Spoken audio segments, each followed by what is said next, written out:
Belle, Jamie, a prom queen, and others. Meet the people who have faked cancer for cash. Hey lovely people, I'm Scott Leffler from Wonder Earth. Before we begin, make sure you smash the like button, subscribe to our channel, and click the notification bell for new amazing videos. Cancer brings out the best and, evidently, the worst in people. The deadly disease claims lives too early and tears families apart, but it also unites us. We give generously to cancer fundraisers in hope of finding a cure or helping a sufferer with medical costs or end-of-life care. But do we ever stop to question whether the person with cancer is truly ill? Should we? Melbourne-based food blogger Belle Gibson is in hiding amid claims she lied to friends, family, and the community about having brain cancer to raise money and elevate her profile. If found to be true, her name will be added to a long list of social outcasts, shunned and shamed for fooling the public into donating to a cause that didn't need fighting. These are the people who faked cancer for cash. Belle Gibson, a wellness empire after cancer. Miss Gibson, age 26, became an online sensation and gave hope to thousands suffering when she claimed she overcame a stroke, seizures, a terminal brain tumor, and cancer in her liver, spleen, and kidneys. She did so, it was claimed, by turning her back on conventional medicines and adopting alternative therapies. She inspired people, but she also profited handsomely from her claims and used them to launch a hugely popular wellness app and book titled The Whole Pantry. So popular was TWP that Apple saved a place for it among the featured apps on the soon-to-be-released Apple Watch. It was downloaded more than 300,000 times. Each download cost users $3.79, a cost easier to swallow knowing the funds were being distributed to charities, including the Bhumi Sahat Foundation and the Asylum Seeker Resource Center. But the Southeast Asia-based BSF told Fairfax, "I can say with confidence that we never received a donation from Belle Gibson." The Asylum Seeker Resource Center, also linked to TWP, claimed it had no knowledge of fundraising drives. Miss Gibson's friends have since revealed doubts about her illness, and Consumer Affairs Victoria has launched an investigation into her fundraising activities. The Herald Sun reports Gibson is believed to be overseas. Her partner refused to make comments outside the couple's rented $1 million apartment in the Bayside suburb of Elwood. Sadly, Miss Gibson is not the first to face scrutiny over her cancer claims. Her cancer paid for a boob job. Jamie Lynn Toller, age 30, told friends and work colleagues that she had breast cancer. She didn't. The Phoenix woman was so convincing with her story that she managed to raise $10,500 for a mastectomy she never needed.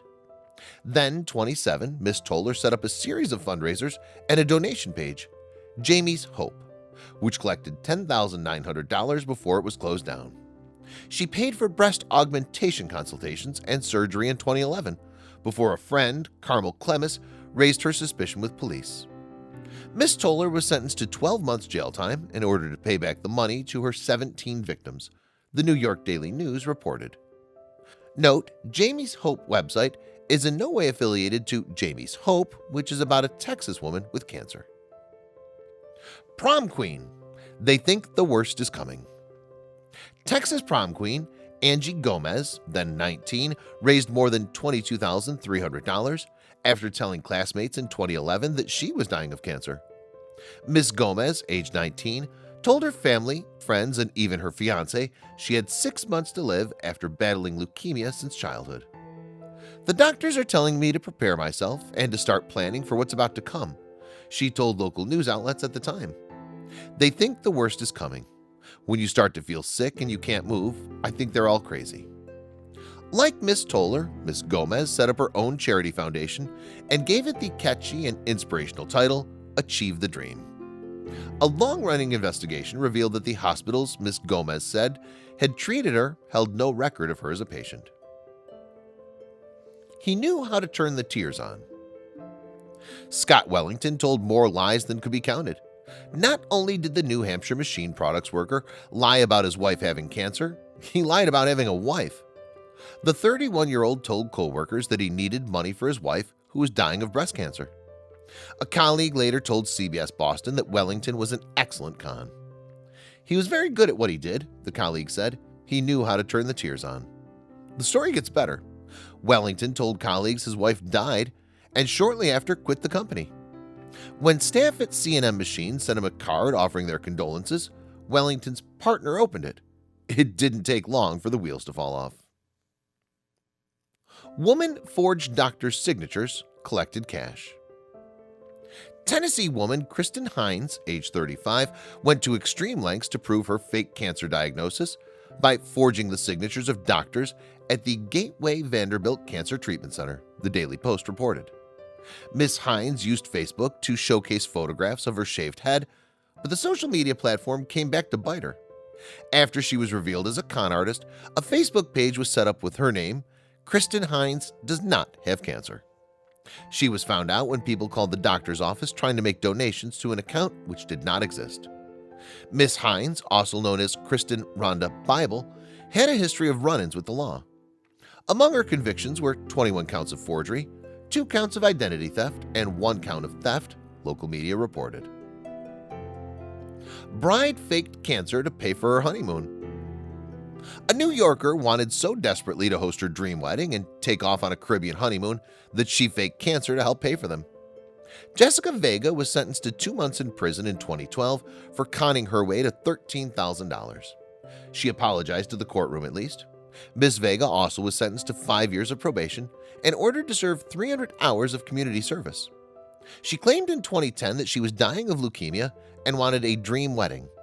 She was arrested and pleaded guilty 3 weeks later to charges of scheming to defraud and possession of a forged instrument. Couple purchased Harley Davidson in worst form of deceit. Florida woman was sentenced to a year behind bars in 2012 with a plot that involved faking cancer and soliciting donations for her recovery over a 6-year period from 2004 to 2010. Sonia Luker and her husband Gerald allegedly racked up more than $19,000. The Pensacola News-Journal reported at the time that the couple spent the money on avoiding foreclosure and purchasing a $4,000 Harley-Davidson. Judge Joel Bowles said Miss Luker had performed the worst form of deceit from the standpoint of faking a major illness and people coming to your rescue and raising money to take care of debts that are owed by you. A con so convincing she believed it herself. Martha Nicholas played the cancer victim well. She wore a t-shirt reading "Cancer sucks." She rolled around in a wheelchair when she was too weak from chemotherapy sessions, and she even told her own children she was dying. So convincing was her cancer story that she believed it herself. Miss Nicholas, then 43, held a number of fundraisers in her home state of Virginia, where she told large crowds she would not survive her diagnosis. Well-wishers offered to fund Miss Nicholas's trips to Arizona and Texas for treatment, the Daily Mail reported. She was eventually caught after detectives from her local sheriff's office received an anonymous tip.